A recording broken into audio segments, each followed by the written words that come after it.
তো গাইস অবশেষে ঘটল সেটাই, যার জন্য দিনের পর দিন দিল্লি থেকে সারা ভারতবর্ষে চলছে আন্দোলন। শিক্ষামন্ত্রীর পদ থেকে ইস্তফা দিতে বাধ্য হলেন ধর্মেন্দ্র প্রধান। হ্যাঁ, একদম ঠিকই শুনেছেন।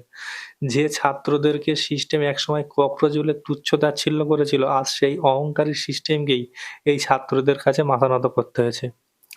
তো আমি সেলুট জানাই এই লড়াকু ছাত্রদের। আজকে আবার প্রমাণ হলো ছাত্র সমাজ এক হলে পৃথিবীর কোনো শক্তি তাদের নত করতে পারে না। আজকের এই জয় শুধু ছাত্রদের নয়, এই জয় হয়েছে ঐক্যের। এই জয় হয়েছে জেনজিদের। धर्मेंद्र प्रधान ने रिजाइन कर दिए।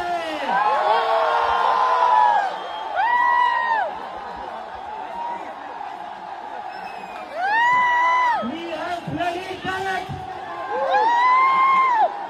क्या कहते हैं ये? क्या कहते थे? इस सरकार में इस्तीफा